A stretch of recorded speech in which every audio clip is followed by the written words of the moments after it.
আসসালামু আলাইকুম। আজকে আরো একটি ভিডিও নিয়ে হাজির হয়েছি আপনাদের মাঝে।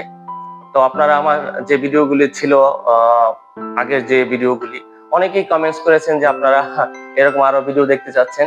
তো এই জন্য আজকে এই ভিডিওটি নিয়ে আবার হাজির হয়েছি। তো আজকে একটি খুবই গুরুত্বপূর্ণ একটি ব্যাপার নিয়ে আলোচনা করবো, সেটা হচ্ছে সম্পূর্ণ বডির যে চেকআপ, হোল বডির চেকআপ। আপনারা অনেকেই বলে থাকেন, আসলে হোল বডির চেকআপ বলে কোনো চেকআপ আসলে নাই। কিছু টেস্ট আছে যে টেস্টগুলি করলে আপনি মোটামুটি একটা ধারণা পাওয়া যাবে আপনার। হ্যাঁ, স্পেসিফিক কিছু টেস্ট আছে। তো যাই হোক, আজকে ওই কি কি টেস্ট করলে আপনি বুঝতে পারবেন আপনার যে হোল বডি চেকআপের যে ব্যাপারটা সেটা ক্লিয়ার করবো। তার আগে মূল্যবান দুটি টেস্টের কথা আমি এখানে বলে রাখি, আগে আমার মনে থাকবে। সেটা হচ্ছে, একটা হচ্ছে সিবিসি। এখানে আপনি পাবেন হিমোগ্লোবিন, ডাব্লিউবিসি, আরবিসি, প্লাটিলেট।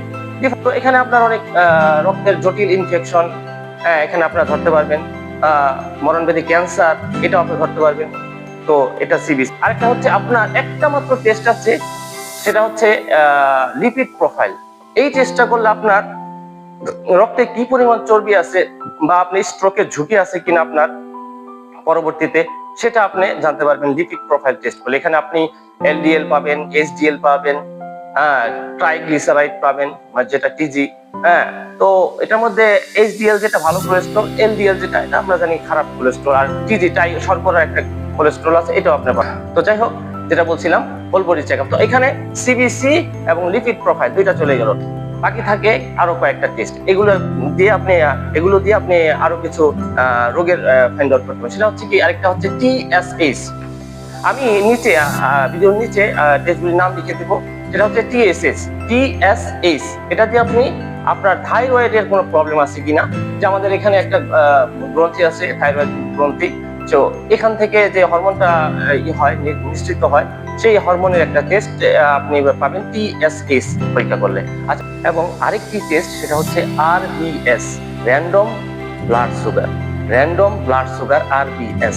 এই টেস্টটি আপনারা করলে জানতে পারবেন আপনার ডায়াবেটিস আছে কি নাই। তারপর আপনি আরেকটা টেস্ট করতে পারেন, সেটা হচ্ছে এসজিপিটি, আপনার লিভার ফাংশনের একটা টেস্ট। তো এটা একটা প্রাথমিক টেস্ট। এরপর আপনার এইচজিওটি, আরো নানা টেস্ট আছে এখানে। আপনি লিভারের জন্য আপাতত এসজিপিটি করলে একটা ধারণা পাওয়া যাবে। আচ্ছা, নেক্সট যে টেস্টটা আসবে, সেটা হচ্ছে কি chest X-ray of PA view. Chest X-ray করলে আপনি জানতে পারবেন আপনার ফুসফুসটা কেমন আছে। আপনার ফুসফুসের অবস্থা জানতে আপনাকে চেস্ট এক্স-রে করতে হবে। আচ্ছা, বুকের একটা এক্স-রে গেল।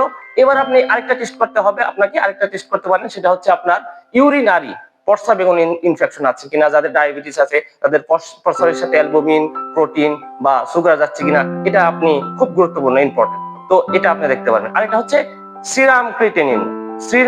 সিরাম ক্রিয়েটিনিন পরীক্ষা করলে আপনার কিডনিটা কি পর্যায়ে আছে, কি রকম আছে, এটা আপনি জানতে পারবেন। এবং আবার বলে রাখি, ডায়াবেটিস রোগীদের জন্য খুব ইম্পর্টেন্ট। ডায়াবেটিস রোগীদের কিডনির এই পয়েন্টটা বাড়ার সম্ভাবনা খুব বেশি। এই জন্য 2 মাস 3 মাস পর আপনারা এটা দেখতে পারেন। ইউএসজি অফ হোল অ্যাবডোমেন, পেটের যে সম্পূর্ণ আলট্রাটা, এটা করতে পারবেন। অগ্নাশয়, লিভার, পিত্তথলি, পিত্তনালী, কিডনি, মূত্রথলি, প্লীহার অবস্থান ও রোগ সম্পর্কে জানতে আল্ট্রাসোনোগ্রাফি খুবই কার্যকরী পরীক্ষা। তাছাড়া অ্যাপেন্ডিসাইটিসও নির্ণয় করা যায়। হ্যাঁ, আরেকটা পরীক্ষা করতে পারেন, সেটা হচ্ছে হার্টের একটা ইসিজি। হ্যাঁ, ইসিজি করলে আপনি প্রাথমিক একটা ধারণা পেতে পারেন আপনার হার্টের অবস্থাটা কি আছে। তো এই মোটামুটি এই যে পরীক্ষার কথাগুলি বললাম, মোটামুটি এই পরীক্ষাগুলি করলে আপনার মোটামুটি একটা ধারণা পাওয়া যাবে আপনার দেহের। তো আজকের ভিডিওটা আশা করি সবার খুব ভালো লাগলো এবং খুবই ইম্পর্টেন্ট, গুরুত্বপূর্ণ একটা ভিডিও আজকে। এই ভিডিওটা আপনারা অবশ্যই সবাই শেয়ার করবেন এবং পরবর্তীতে আমি একটা ভিডিও নিয়ে আসবো, সেটা হচ্ছে আপনি আপনার যে কোন রোগ হলে কোন ডাক্তারের কাছে যাবেন। নেক্সট যে ভিডিও আসবে আমার, সেই ভিডিওতে ইনশাল্লাহ দেখা হবে এবং কথা হবে। সে পর্যন্ত সবাই ভালো থাকুন, সুস্থ থাকুন। আল্লাহ হাফেজ।